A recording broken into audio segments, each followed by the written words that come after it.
about gay pride, like this yeah, is so I don't have the same take as the rest of the panel when it comes to the idea of legislating morality. I think that there are ideas which are subversive and that we can get rid of, and that that's absolutely fine to do. I don't think that we need to have unfettered access to pornography.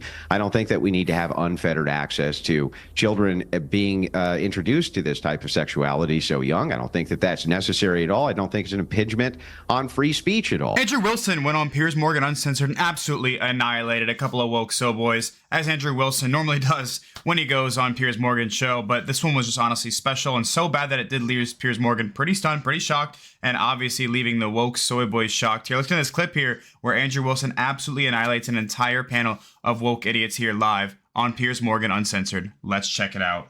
With it, but for an adolescent like these young kids, I'm seeing kids at dinners when we're at restaurant surfing TikTok while their parents are not even paying attention to what they're doing. Like that right there is a massive problem.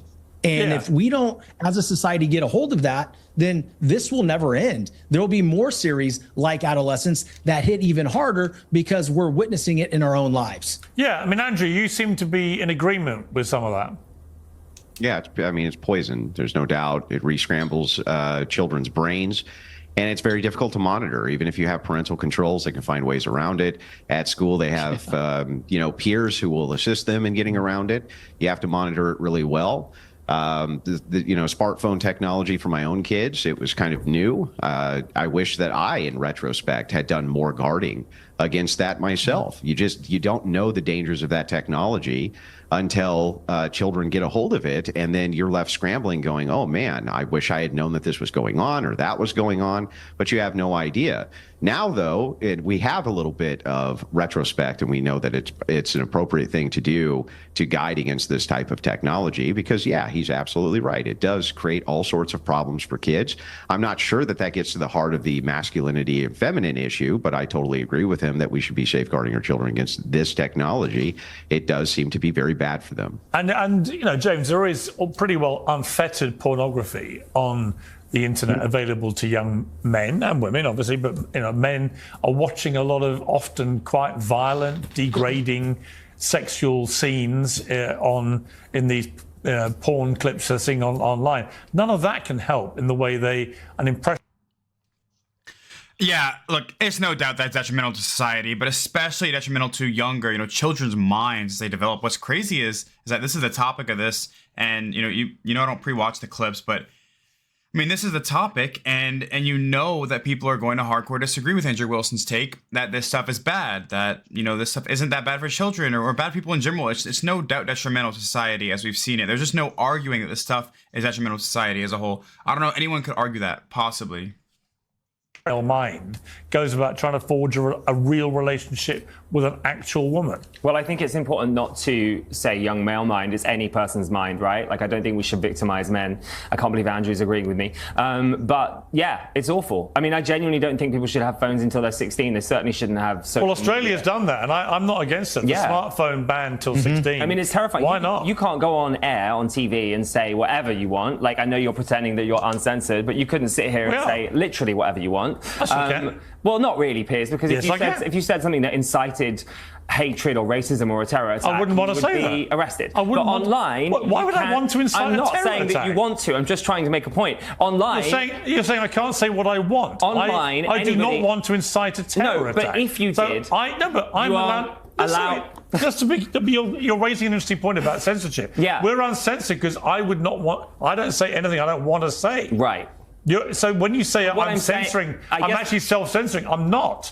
I'm not going to call for a terror attack. I'm not saying that you would ever do that, of course, but I'm saying that if you did, there would be accountability for that because you are broadcasting to a lot of people. Right. But a lot of people online do not have that gate stopping them from saying horrendous things, and so therefore it can blow up online, excuse the horrible pun, and that shouldn't be allowed. There should be a system in place that stops people broadcasting things that aren't meant to be broadcast to millions of people. One of the problems, Tommy, Toby Young, who's a British journalist, director of Free Speech Union, very, very big in promoting and defending free speech, says Adolescence, the new teen drama, is pro-censorship propaganda, partly paid for by the state. It is now being seized upon by Labour left-wing MPs as evidence we need more online censorship. And that is, of course, you talk about a swinging pendulum. What you don't want to come out of all this is an overreaction and an over-censorship, because that in itself becomes a problem.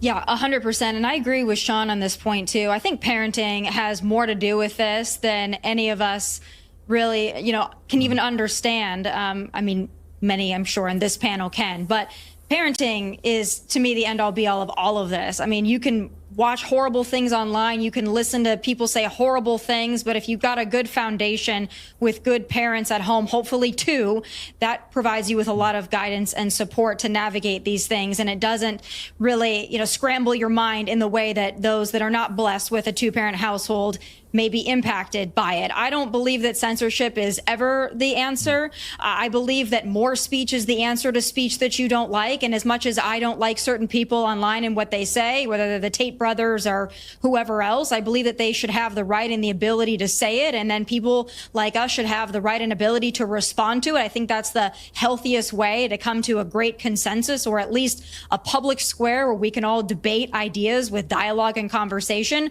But I don't think that censorship is ever the answer. And I think that, our leaders in America have done a great job of emphasizing that, especially to the European countries who believe censorship is the way to cleanse or the way to legislate morality. I just don't think that's the way to do it. Well, I don't think it's the way to do it either. And curious to see what you guys think in the comments on what we should do about this issue, because I'm sure 90% of you guys agree that this type of content that they're talking about here is detrimental to society. I've said it multiple times. There's no doubt about it, about how it's affecting the younger generation. And I'm curious what you guys think the answer is, because I don't think it's just censorship or just take it off or move it. Don't allow anybody to do it, because not even that would be necessarily a bad thing.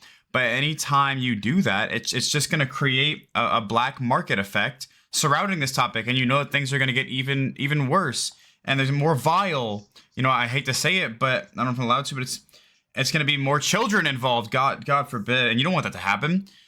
But what I think needs to happen is just more shame in society. Shame for participating in it, shame for watching it, consuming it, addicted to it. Just more shame needs to be normalized in this entire genre of entertainment that we're stuck in here.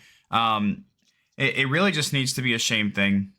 Kind of like what happened with cigarettes, right? They didn't ban cigarettes, and sure, they increased the price a bit, but now you're just kind of ashamed of smoking them. People shame you, like, oh, you smoke cigarettes? It's pretty gross. And I think the same thing needs to happen with that type of content. It needs to be a societal, cultural shift.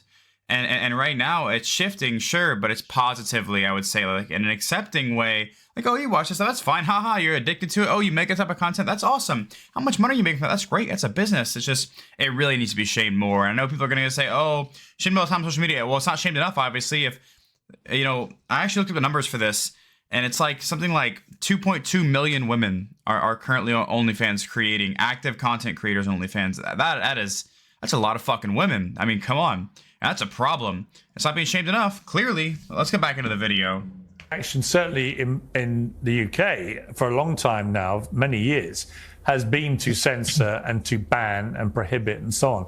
And I think people are beginning to wake up to the downside of that, is that once you chip away at things like freedom of speech, freedom of expression, you're heading down a pretty slippery road, which can be dictated by your government, and then that's not a place. It's interesting though, isn't it? I mean, I just want to make a side point, and I don't need to get into it, but like, your government are banning books, so they are literally talking about free speech whilst also banning free speech in it that they don't agree with. So what you're saying is nice.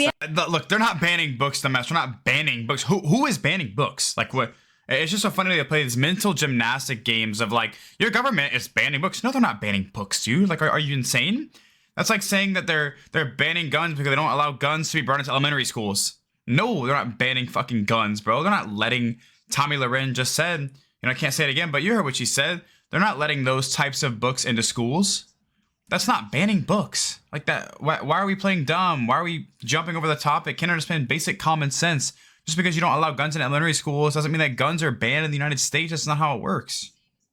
Same as banning books. You talked about freedom of speech, right? And everyone coming together and having a discussion about it. Oh my God.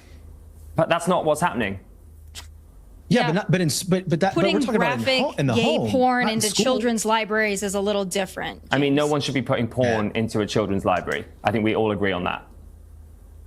Then why are you complaining What's the that that's issue? being Because that's not banned? what I'm discussing. I'm discussing books that talk about diversity, equality, that talk about Black Lives Matter, that talk about gay pride. Like, this Yeah, is... so I don't have the same take as the rest of the panel when it comes to the idea of legislating morality. I think that there are ideas which are subversive and that we can get rid of, and that that's absolutely fine to do. I don't think that we need to have unfettered access to pornography. I don't think that we need to have unfettered access to children being introduced to this type of sexuality so young. I don't think that that's necessary at all. I don't think it's an impingement on free speech at all. And not only that, there's going to necessarily be limits on every single freedom that we have. By necessity, that's the way it has to be, unfortunately. And the reason it has to be that way is because otherwise you're going to have nothing but subversives who go in and subvert your entire culture, which is exactly what happened in the UK, and it's exactly what's been happening in the United States. So we have to have some way to fight back against that. All right, Sean, final word to you. Yeah, look, I can't really say anything about Andrew Wilson's take. That was awesome. He absolutely cooked the guy. I really can't disagree with anything that he said because it's just ridiculous to say. And I feel like he just said that for the sake of argument. I feel like Piers Morgan got in his ear and was like, hey, you guys are agreeing too much. You have to say something stupid to spark an argument because there's no way that he genuinely believes that not allowing that type of stuff into schools is banning books. There's just no way. It's not even close to the same thing. You know, it's like they're not banning books. They're not banning anything. Do we have to go into it? Probably not. Everyone knows that was just a ridiculous statement that you've heard on Piers Morgan before, you know, but let me know in the comments what you think about Andrew Wilson just shutting this idiot down for that ridiculous statement here live on Piers Morgan Uncensored. I mean,